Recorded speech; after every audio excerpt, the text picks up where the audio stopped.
నమస్కారం అండి. నా పేరు doctor Sunil Reddy, consultant neuro psychiatrist and sexologist at treatment range hospital, కేబీహెచ్పి, Hyderabad.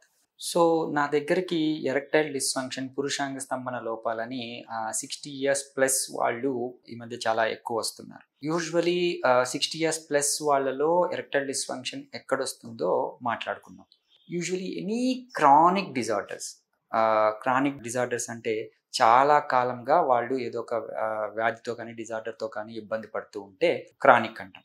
ఈ క్రానిక్ దాంట్లో ముఖ్యంగా హార్ట్ డిసీజెస్ కానివ్వండి, ఈవెన్ కిడ్నీ డిసీజెస్ కానివ్వండి, ఈవెన్ క్రానిక్ పెయిన్స్ అంటే మోకాళ్ళ నొప్పులు కావచ్చు, బ్యాక్ పెయిన్, ముఖ్యంగా బ్యాక్ పెయిన్‌లో కానివ్వండి, వీళ్ళు యూజువల్లీ సెక్షువల్ ఇంటరాక్షన్స్ చిన్నగా తగ్గిపోయి ఎరెక్టైల్ డిస్‌ఫంక్షన్ అంటే అంగస్తంభన అనేది మన కోరికలకు తగ్గట్టు అంగం గట్టిపడదు. సో, వీళ్ళలో ఏంటి అంటే ఆల్రెడీ కోమార్బిడ్ కండిషన్స్ ఉంటాయి. అంటే బీపీ గానీ, షుగర్ కానీ, అదర్ ఎనీ నేను చెప్పినట్టు క్రానిక్ డిజార్డర్స్‌తో కానీ ఇబ్బంది పడుతుంటారు. దానివల్ల వాళ్ళు బెడ్ రిడెన్ అవ్వడము, ఈవెన్ కొంతమంది ఏంటంటే ఫ్రాక్చర్‌లయ్యి ఎక్కువ కాలం బెడ్ రిడెన్ అయ్యి తర్వాత ఈ ఎరెక్టైల్ డిస్‌ఫంక్షన్ అనేది వస్తుంది. ఈవెన్ సింపుల్ ఫీవర్స్ వచ్చి కూడా ఈవెన్ డయేరియా ఎక్కువ కాలం ఈ మోషన్స్ అయ్యి దాంట్లో కూడా వీక్‌నెస్ అయ్యి తర్వాత ఎరెక్టైల్ డిస్‌ఫంక్షన్ కూడా. సో, ఇలాగ రకరకాల క్రానిక్ డిజార్డర్స్ వల్ల ఈ ఎరెక్టైల్ డిస్‌ఫంక్షన్ వచ్చే ఛాన్సెస్ ఉంది. వీళ్ళలో ఏంటంటే మనం ఆల్రెడీ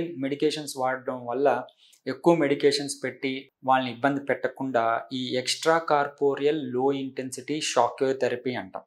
అంగానికి డైరెక్ట్‌గా ఒక మసాజింగ్ టెక్నిక్ లాంటిది అప్లై చేస్తే దాంతో అంగంలోని కణజాలాన్ని యాక్టివేట్ చేసి బ్లడ్ సప్లైని పెంచడమే ఈ టెక్నిక్. సో, అంటే నియోవాస్కులరైజేషన్ అంటాము. కొత్త రక్తనాళాలు పెన్నిస్‌లో అంటే పురుషాంగంలో ఏర్పడి కోరికలకు తగ్గట్టు అంగం ముందులాగా స్తంభింపజేయొచ్చు ఈ షాక్ వేవ్ థెరపీతో. ఈ షాక్ వేవ్ థెరపీ అంటే ఆ పేరులో షాక్ ఉండడంతో చాలా మంది భయపడుతూ ఉంటారు. దట్టు పెద్దవాళ్ళు సెన్సిటివ్ పార్ట్‌కి షాక్ అప్లై చేస్తారా అని భయపడుతూ ఉంటారు. అదేం లేదండి. బేసికల్లీ ఇది ఒక ప్రోబ్‌తో, ఒక మిషనరీతో అంగం మీద ఒక మసాజింగ్ టెక్నిక్ లాంటిది అప్లై చేయటమే. దాంతో ఏంటి అంటే మనకు బ్లడ్ సప్లైని ఇంప్రూవ్ చేసే టెక్నిక్. సో, ఇది పెద్దవాళ్ళలో ఈజీగా అప్లై చేయొచ్చు.